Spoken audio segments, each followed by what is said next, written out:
On.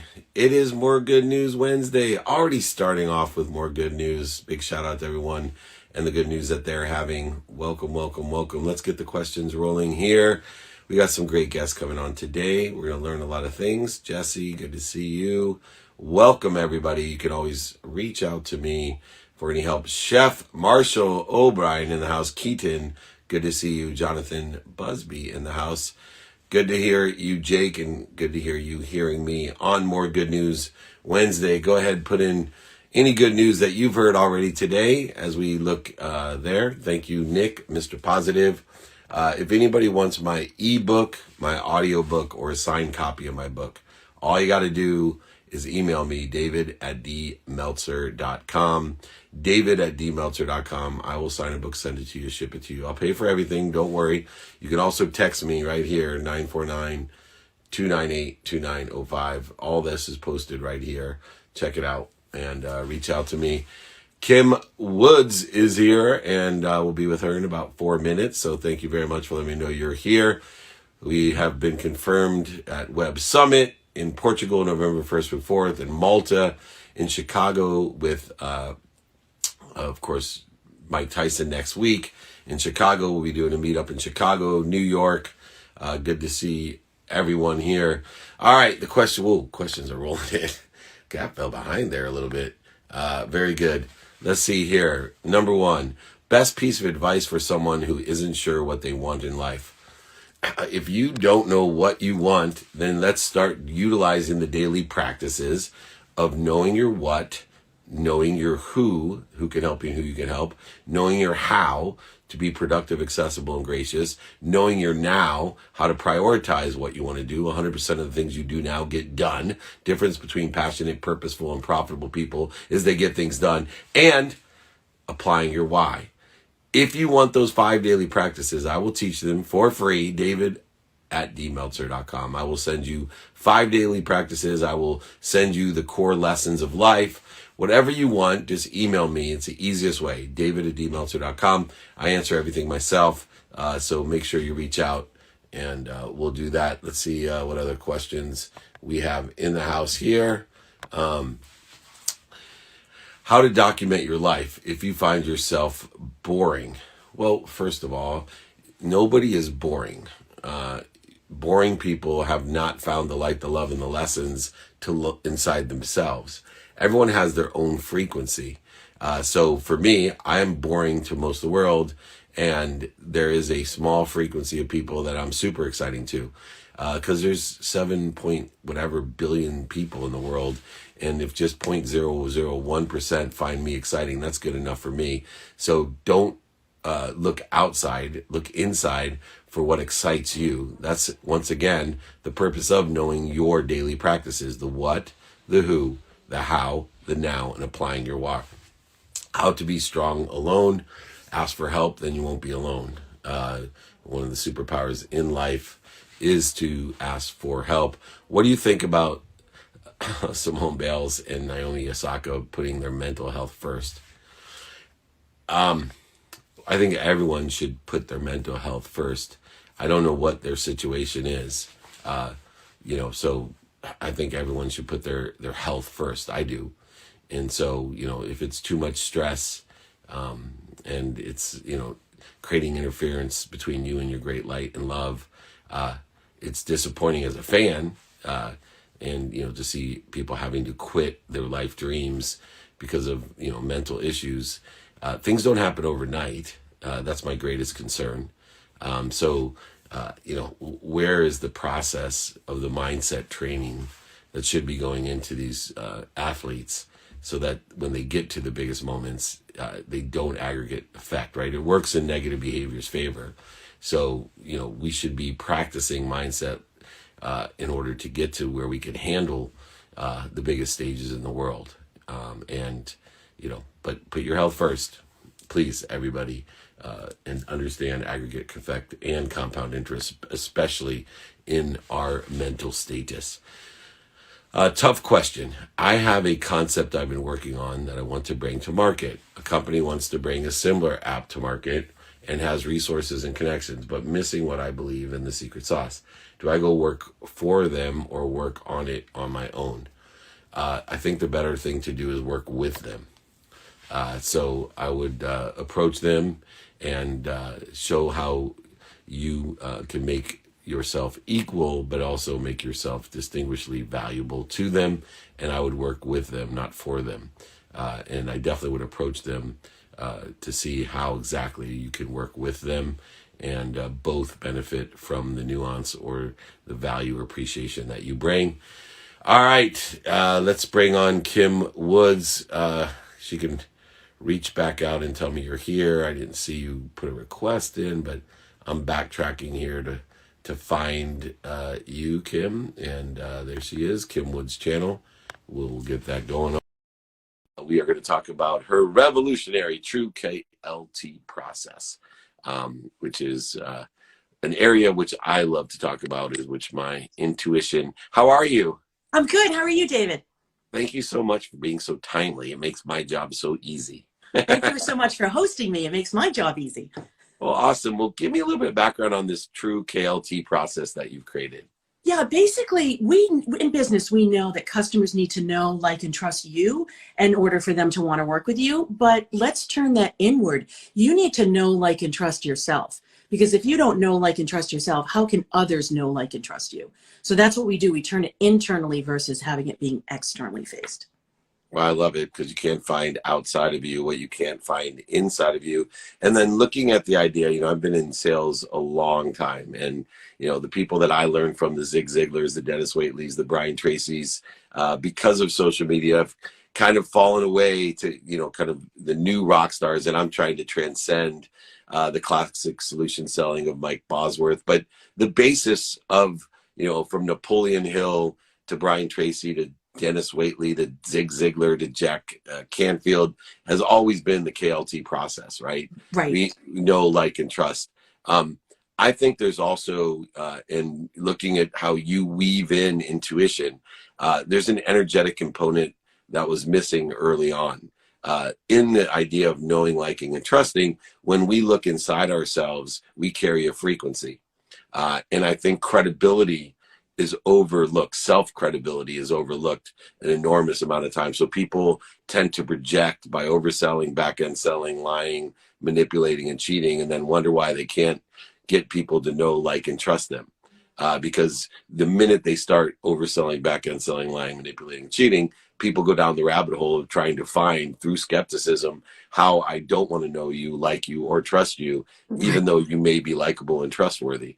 How do we shift that energy inside? How do we use our intuition to increase our credibility and the emotional attachment that occurs to effectuate, this great relationship that provides benefit to both parties? Well, when we use our intuition, we are aligned with our true life purpose, and we're aligned with our own energetic signature. And I love how you talk about that. You talk about there's, almost 8 billion people on the planet. But if you're only looking for the people that vibrationally connect to you, there's going to be plenty of people that you can work with, right? It's going to be awesome. And so being pure, like going inward and going into your heart is what we talk about. As a matter of fact, I'm just doing a challenge now, and we're talking about developing your intuition, because we don't sit and stop and listen. We're constantly looking externally. There's so much noise out there, David. If we can quiet and just take those pause moments and go in and reflect and go in and connect to our heart and send a signal out through our voice and through our messaging and through our connections, then people will find you and people will want to know you a little bit more. And then if you are engaging from a purely, energetically connected space with an open heart, you're going to be really adding value. Like, look at all the value you add, right? Like, we add value all the time. You add value and people find you and they say, oh my goodness, I want to work with you. It's so interesting because I have shifted my own paradigm from the old school KLT notion of finding the appropriate avatar to address or to seek in my pipeline. And now I've completely shifted my paradigm to, I only look for people with open minds, open hearts, and open hands. And I ask them, either are you are you a resistant person? So I first determine, are you closed-minded? Or even if you're the perfect avatar. Right. If I was looking for, beautiful ladies with blonde hair and glasses, if you have a closed mind, you're not my target, even though you're a beautiful lady with blonde hair and glasses. And I'm like, What do you mean she doesn't want to buy from me? Well, she has a closed mind.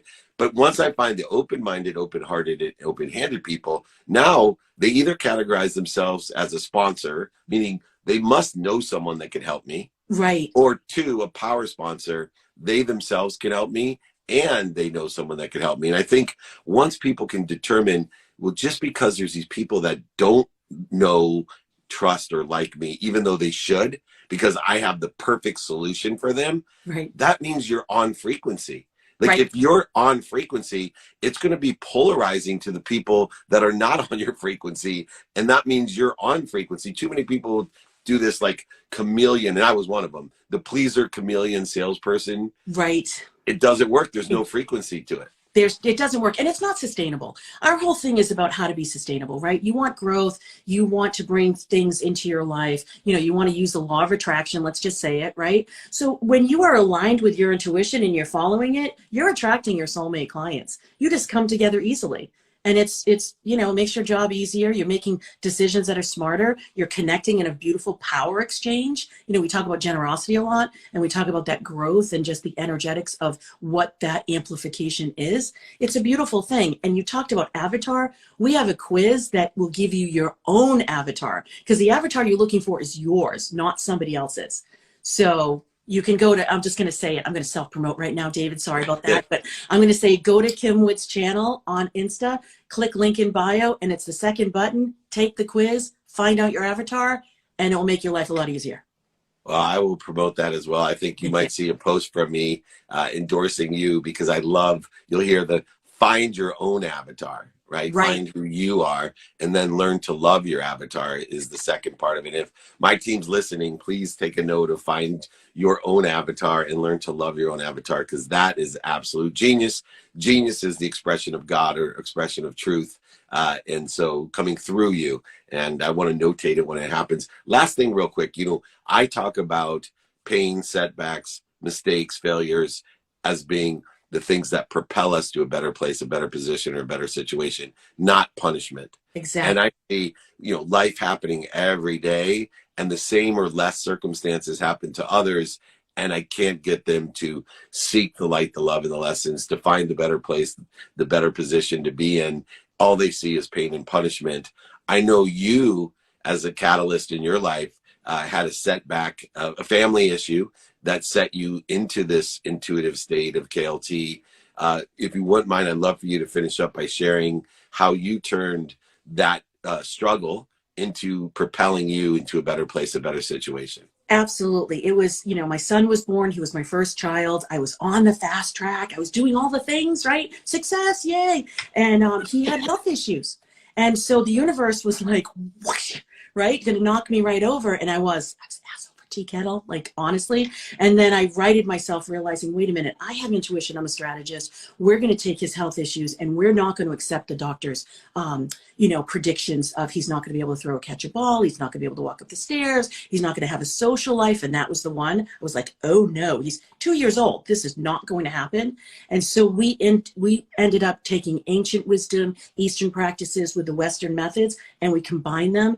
He is completely fine. He's going to be a junior in college. Very typical, 20-year-old. Yes, that's the biggest win. But you mean yes and. Yeah, I know, right? But honestly, David, I was like, I want those issues, right? Like, right. That means everything's typical. Yeah, but and then I got a 20-year-old. I got a 20-year-old, and she is a joy of my life. But oh God, boyfriends by themselves drive me nuts. 100%. But it was life-changing, and that's why we wanted to bring it into the world. That ancient wisdom with practical methods, intuition plus business. It's a beautiful marriage. And I just have enjoyed this conversation. I hope others have taken notes. One of the things I'm pressing upon people is how weak our senses are. We assume we can remember, recollect, and remind ourselves of these important issues like find your own avatar, love your own avatar, and utilize pain, setbacks, failures, mistakes as a propellant, meaning propelling us to something better, not a punishment. And you're just such an icon for that. Make sure you check out at Kim Wood's channel. She is full of wisdom and help. If you are seeking, I saw someone there, what do I do when I'm stuck? reach out to Kim Wood's channel or email me, david@dmeltzer.com. Thank you so much, Kim. Let's do more together. I appreciate your Absolutely. perspective, and I learned a lot. So thank you for joining me. I appreciate it. I appreciate you, David. Thank you so much. You got it. Have a great day. You too. All right. Kim is proving it's More Good News Wednesday, and she brought some more good news. Know your avatar. Love your avatar, as Kim has suggested. The KLT process. Know, love, like, or trust yourself, and others will do the same. You will create a frequency of void for the universe to fill. And the great thing about the universe filling our voids is the universe is exact, and it happens rapidly and accurately. Email me, david@dmeltzer.com. My text number is below. Feel free to text me. 5 daily practices: know your what, your who, your how, your now, and apply your why. Or I can send you my book, ebook, audiobook. I will sign a copy of my book, ship it to you. I'll pay for everything. Don't worry about it. I got you covered. All right, cool. I see Jamie is in the house, and let me find my friend Jamie. Co-founder of Truman Charities, helping local and national charities raise money. There she is. Hi, Jamie. How are you?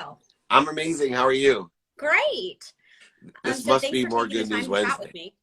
I was going to say, this must be More Good News Wednesday because I had such a great first guest, and now more good news. You're here. So that's awesome.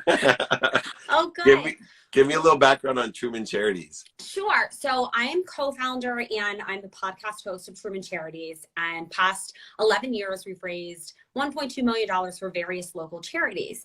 And we rely a lot upon our generous donors since we don't do anything on consignment. 100% of what we make goes directly to the charity. So my question to you is that we have an upcoming Halloween event and we want to know how to get new sponsors, excited about helping with our event, either with an item, a service, or monetary sponsorship. Like, what are your thoughts about how to get new sponsors excited? Yeah, well, I would crawl before you walk, before you run. And I think a lot of times when we have product, service, cash, sponsorship opportunities, that we go for the bigger opportunities instead of allowing the person, through the credibility of the charity and the emotional attachment, to want to do more. And some people instantaneously want to do more. And so I think that everybody, it's a very low threshold to hit to have someone donate a product or a service. It's a very small ask. We do it every day. There's so many different things that we could add value to. And then once we get the credibility and emotional attachment, we then can go ahead and attract or ask them, would it be possible for a small sponsorship this year? Or, a big sponsorship, depending on, what you want. But I think, utilizing the transition of interest from stimulating interest by, hey, we have a really low ask and it's a local, I deal with local charities, state charities, country charities, and world charities. I'm chairman of Junior Achievement University, which covers all realms. And I'm chairman of I'm chief chancellor of Junior Achievement University, but I'm chairman of Unstoppable, which is, an international charity. But I have found that local charities are the easiest ask.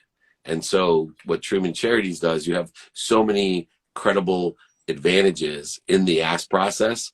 One of the things too, I would train you and your volunteers, which I've learned from raising millions and millions of dollars in charitable, is too many times we practice the ask, or we train people on the ask, and they're very limited in who they ask. For me, I teach the callback. Because 80% of the people don't call you back, email you back, DM you back. And if I can get all of my volunteers, all of the people in the institutions that I'm supporting, to get people to call them back, especially for a charitable purpose or a cause, the statistical success goes up exponentially. Imagine if 80% of the people don't get back to you, and you can have everybody increase that 10%. Wow, how it would affect. It's huge. And if we can get them, and I can get people through training, and I'll be happy to send you, I have a callback document to teach people how to get people to call you back, and how important it is to understand just, look, when you call someone, there's only two things that can happen. They can answer or they don't, and what Yeah. to do when they do answer, and what to do when, more importantly, 80% of the time they don't answer. So if you email me, david@dmeltzer.com, or anyone out there want the callback exercise, I'll give that to everybody. You can use it in your institution. I promise you it will increase the statistical success to get people to call you back, and then crawl before you walk, before you run. Get the credibility and the emotional attachment first, and then increase the ask as they're more and more engaged. And your 1.2 million will turn to 2.4, 4.8, 9.6 The million goal. before you know it. Does That's that the sound goal. fair? Thank you so much. That was amazing advice. Thank you. That makes Well, so much sense. Well, email me, and you're amazing. And I just want to say how much I appreciate the service. I have a saying: be kind to your future self and do good deeds. Your future self will be very happy with what you're doing. So I appreciate it. Oh, thank you so much. You got it. Have good. Thank you. Bye. Awesome. There we go. Truman Charities. Check them out. Support them. Jamie Truman Charities, and they will support over the past 11 years local charities. So please reach out, support them with an item of service or some cash sponsorship, whatever you can do. Be kind to your future self and do good deeds. All right, where are we rocking and rolling here? We got a few minutes before I bring Brian on. I see Brian is here. Thank you for being on time, Brian. We're going to talk about the Salem team and what you do. Talk about competitiveness and being the best at what you do, pursuing your potential. Brian knows about that and providing that. What is the best way to deal with ego? So first of all, ego edges goodness out of our lives. EGO, edges goodness in gold. Ego is not your amigo. By the way, there you go, Patrick. Thank you. I'm representing today. Excited about going up to SoFi, and we got a new office, podcast studio, and suite up there at SoFi. We are so excited. That's a new stadium for the Chargers and the Rams. But I digress. The ego, what we want to do is, one, identify it. Most people don't understand the ego. The ego is the interference between you and the greatest source of power, the greatest source of light, the greatest source of lessons and love. And what we do with the ego is we create interference with needs that trigger the primal fears that we have. The need to fight, flee, feed, or of course the other F word that Gary Vee, my buddy, always talks about. But what are these triggers? The need to be right. Do you have the need to be right? Do you ever have the need to be offended? The need to be separate from, inferior to, superior of? Do you have the need to be anxious, frustrated, angry? Do you ever worry? Worrying's wishing for what you want, and wishing for what you don't want. It's one of the greatest creators of interference ever. I can show you how to stop, drop, and roll, because when you're in ego-based consciousness, your mind, your body, and soul are on fire. And what do we do when we're on fire? We stop, identify why we're on fire, drop down to center, to neutral, and then roll in the trajectory of our 5 daily practices. Roll towards our what, our who can help us and who we can help, our how, productivity, accessibility, and gratitude, our now, prioritizing appropriately what, who, and how we want to get it done. And of course, applying our why with less interference, not more. Ego is not your amigo. It edges goodness out of your life. It creates interference to the greatest source of light, love, and lessons. You can do it. We need to identify those needs, though. The need to be right, offended, separate, inferior, superior, anxious, frustrated, angry, guilty, resentful. All of these feelings we need to identify, because that will create the interference, which is the fastest way to reach out to DM or email. I like email, but you can DM me. I check those as well. I just check my emails a little bit more often. I do check them daily. So david@dmeltzer.com or @David Meltzer, whatever you need. The 5 daily practices, the template of getting people to call you back, whatever it is, please reach out to me. We will teach you to learn to love your avatar. All right. I'm going to bring on Brian Salem, and Brian Salem. How perfect is he? He's one of the top real estate agents in the country. And so I wanted to have him in to talk about how to become a top producer in whatever you do. And Well, what a perfect name, Brian Sellum. That's so good. That's so good. Ego is what people carry when they don't build their brains and emotional intelligence. Hey, Brian. Hey, David, how are you? It's so good, man. I was just appreciating your name.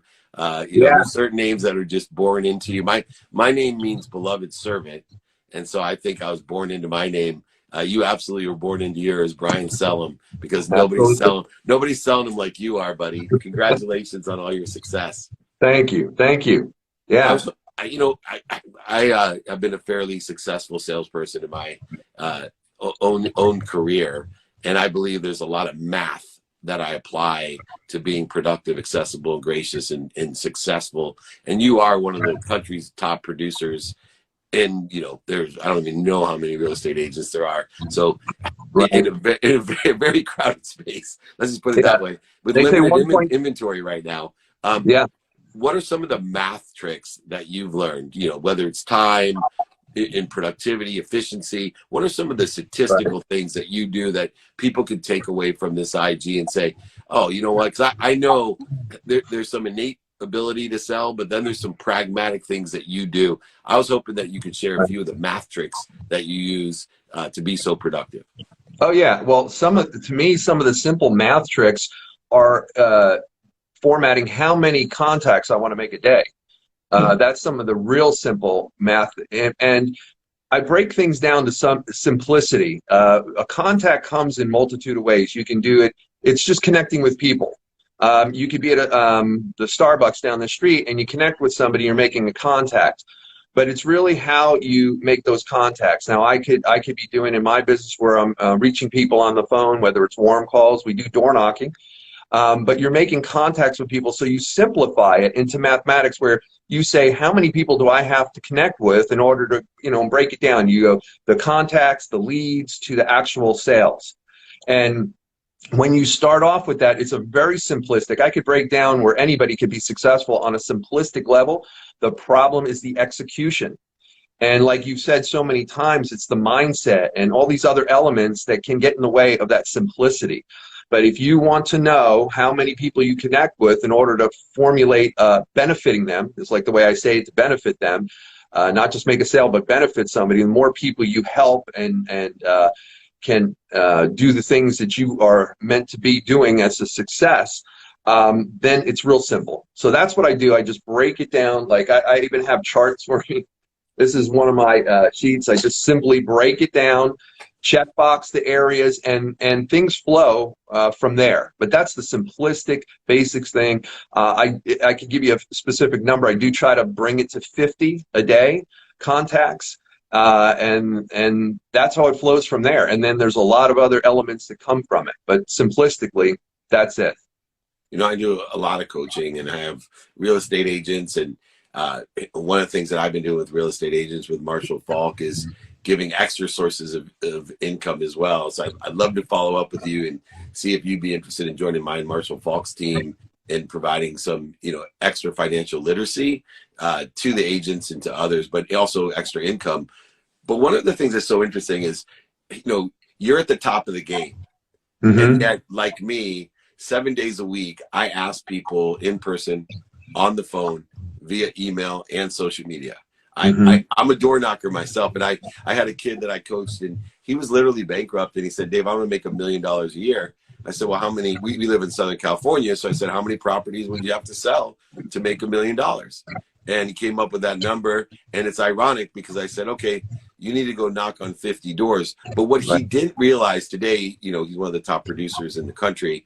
What he didn't realize is the aggregate effect, especially in real estate. So not only, are you aggregating the 50 and 50 and 50 7 days a week, 1,400 people a month, but as you get more business, 3 listings a month, I think we came to make $1 million a year, but you do a good job to those 3 listings. Now you Right. get this exponential effect that not only are you still asking 50, but those, 3 people a month, 36 people a year. After 10 years, you got 360 people that are out there going, oh, you got to use Brian, Right. you got, and then it's more. And so it gets easier, not harder.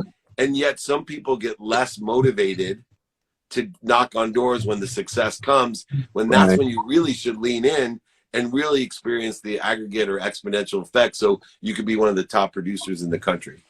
Yeah, absolutely. I just talked to a colleague the other day about that very fact. They have a lot of business coming, and I said, be careful because you're going to fall off. You're going to feel in a comfort zone.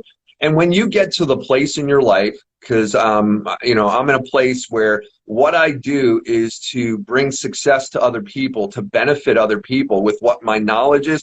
And I just have that belief system that when you're working with me, you're going to get such a benefit because there's so many elements to what we do that could, either lead to a bad result or an incredibly great result for a lot of reasons.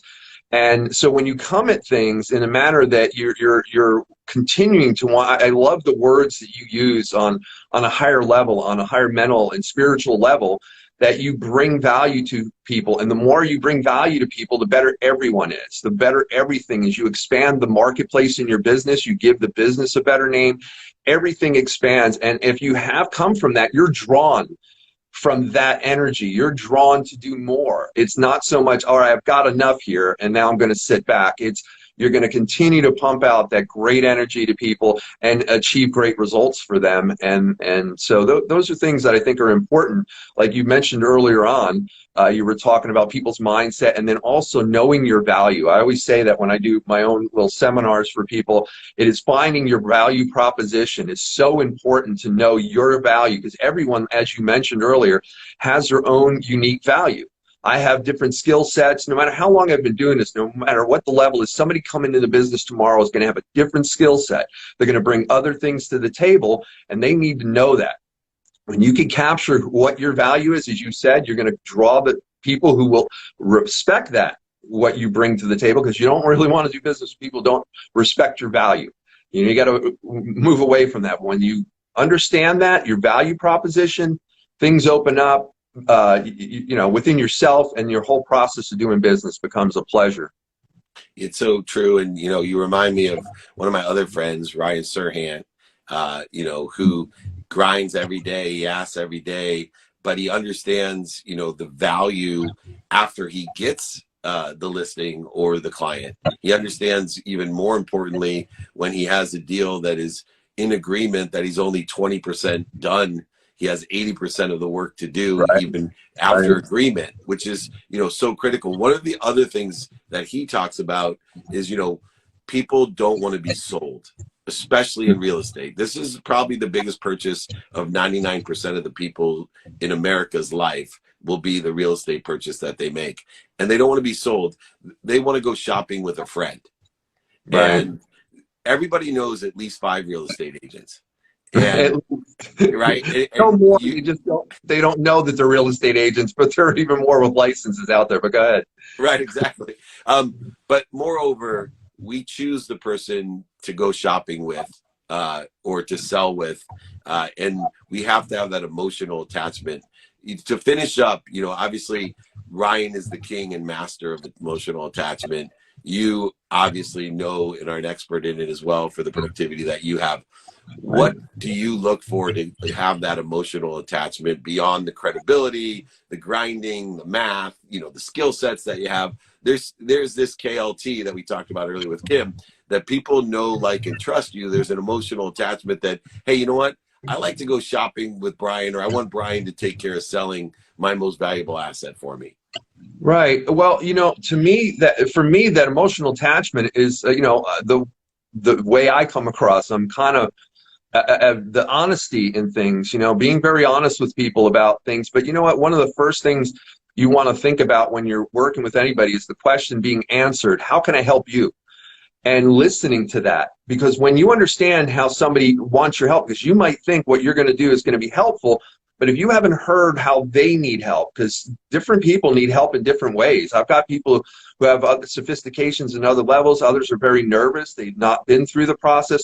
So when you learn what their needs are and how I could help you, I'm telling you, in any sales business, that's the first thing you should be asking, and listen. And then when you've heard that, then being honest and direct and being very forthright with the whole process or how you operate or what you're going to do. I think that's how I connect with people. I grew up in New Jersey. I've been living out here in California for the majority of my life. But, it's very straightforward. It's a certain way I come at things that I think people connect with very well. And other people, like you said, there's going to be different connections with different people. I happen to be someone who's very straightforward with the people and come to them with the direction of where my value is that I can help in those areas. And I think when those connections come, then the business just flows and everything flows well. The process is good. You're going to enjoy your business, your life. Your life is going to open up because you're working in areas that just really make you want to continue to do more. And that's where you bring value to everything that you're touching. I love it. It's so smart. I teach people, I have a template that talks about asking people open-ended questions of what they're doing today, what they're thinking about today with their real estate, what they like about it, what they don't like about it, and then asking with closed-ended questions, hey, would it help you if I did this? Would it help you if I did this? Or can you see any reason it wouldn't help you? And moreover, do you know anyone that could help me? I'm looking to represent people in the purchase or the sale of their property. Quite simply what I do. So you do that so well. Your name says it all, Brian Sellum. Keep on selling them, my friend. Here at Southern. Please reach out to me, though. I have some big ideas of how you and I can help people make money and have fun together. If you're a Marshall Falk fan, it'll be even more fun for you because we've been killing it in the real estate space, helping guys like you. So thank you so much. Yeah, thank you. Love to. We'll be in touch. You got it. Thanks, Brian. Check him out at the Sellum team. If you have real estate, these are the kind of people that you want to do business with your biggest purchase or sale in your life, which is usually your real estate. Brian Sellum, showing him another guy who comes from the Ryan Serhant story of being of service and of value to others. Oh boy, we are KLT processed out today. I'm going to take another question. It is More Good News Wednesday. If you want any of these documents or my books, then you should reach out to me, david@dmeltzer.com. If you want to join my financial literacy team, david@dmeltzer.com. If you're looking for a new career in our grinder, david@dmeltzer.com. Reach out to me. I will help you. Don't worry, I won't charge you anything. It's More Good News Wednesday. Free help. It's all free. It's available for everyone. What do you look for in mentorship? Well, I look for someone simply that sits in the situation that I want to be in, and I ask them for help. Easiest way to get to where I want to be is to find someone that's already there and ask them for directions. It's that simple. Hi, Maddie. Good to see you. All right, everyone. It's More Good News Wednesday. We got a lot going on. So reach out to me, david@dmeltzer.com. Books, the templates that I talked about, or if you want to transition and work within the financial literacy space, looking for a good opportunity to make money, help people, and have fun, reach out, david@dmeltzer.com. My text number is right here, pinned below with my email. Use it or DM me. That's easy as well. Thank you, everybody. Most importantly, it's More Good News Wednesday. Remember, be kind to your future self and do good deeds. We'll see you tomorrow.